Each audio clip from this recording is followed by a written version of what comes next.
Alright, let's see what Clove is all about, guys. Oh my god, I have to watch this ad! Are they gonna put the actual video on the stream, or am I gonna watch like this?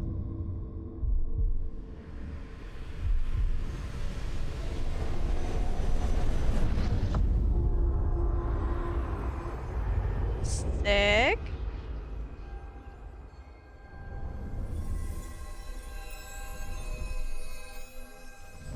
Bro, their tag says hello.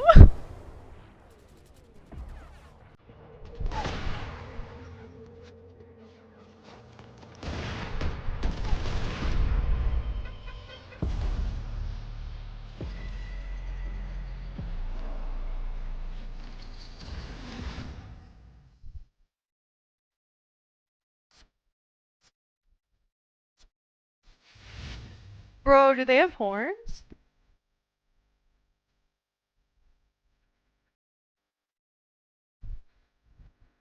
It's giving like Jinx vibes, I'm not gonna lie.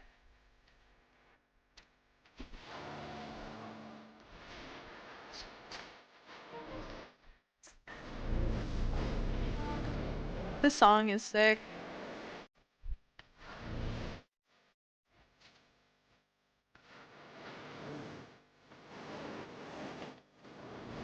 Oh my god, this is giving me so much like League vibes right now.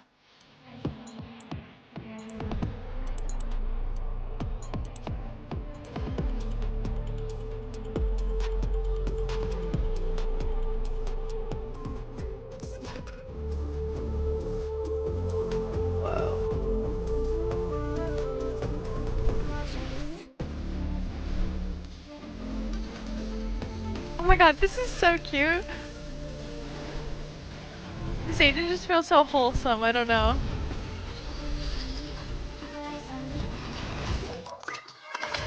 Holy crap, that was so cute. Oh my god. As a controller main, I approve.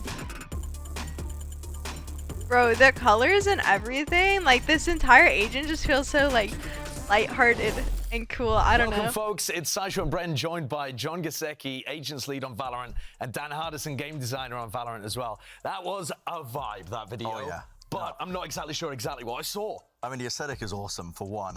Yeah, I mean, with Clove, there was something going on with, like, post-death, but coming back to life in some way or form.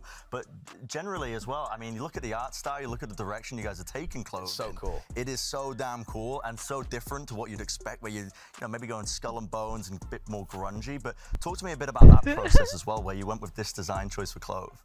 The team definitely talked about the darker, grungier aesthetic right from the get-go when Dan was like, hey, I'm gonna give you post-death, what can you do with this? And we really wanted to challenge ourselves in finding a twist to that. What is something that could be different?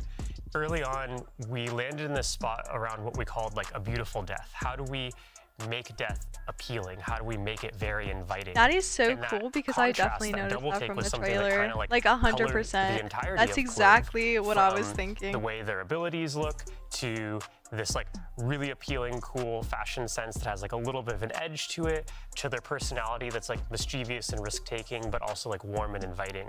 And so that contrast really was the through line for everything of their looks and personality. Well, we normally go through the agents by kind of working our way along. Yeah. But I really think it makes more sense with Clove to work backwards and start with the ultimate. So that's where I want to ask my first question. You're talking about there being something after death, almost a spiritual sense. What is the ultimate then? How is this working? Yeah, so the way the ultimate works is after you die, you have a few seconds where you can still press your ultimate key. And then after you press your ultimate, you have a 12-second window where you need to get a kill or a damaging assist to stay within the round. Or damaging. You also get like a 2-second window where you can reposition, move around, kind of similar to Reyna's Dismiss, so you can pick where you come back and start to. Bro, that animation is sick, and it's called Not Dead Yet. Just Not Dead Yet, straight up. That's a great name. It's really cool. So from what I saw, if Clove is glowing, they haven't gotten the kill or damaging assist yet. I didn't really understand when I saw that on Twitter today, but I understand now. Standard controller agents, you can also use ruse while you've died. So can you walk me through that? we kind of wanted Clove to be a more aggressive agent who would be more comfortable taking risks, being proactive, and not, you know, watching the whole round unfold while they're just trying to figure out what to do with their team. So we kind of ended up just saying, hey, you can still do this after you die. So that's kind of the design inspiration behind Ruse. I'm not going to get flamed do the for going down smokes first in my change colors after they die? I might do. It depends how I die, really. Depends if you get kills, yeah. But that's like an intentional decision by you guys in terms of trying to fulfill a niche that you thought was missing from the game. I'm not even joking. This agent's going to be my entire personality when they come out. There wasn't that much competition within the controller role for really aggressive agents who wanted to make plays individually. We felt like there was kind of a lot of role competition for really cerebral characters who really rewarded you for staying alive and playing in the back and making sure you got a lot of value for your team. But it's there rough wasn't out much here trying to be a controller. The more impulsive, aggressive type of Valorant player. So you mentioned that the ultimate ability required a damaging assist. So that's where the Q medal seems really interesting, because that is a damaging ability, but using a decay mechanic. So can you walk us through how players might use this? Yeah, so to combo kind of the ultimate not dead yet with the Q, you really want to make sure that you debuff someone with the Q, and then if you kill them or assist them, then you'll manage to stay alive in the ultimate.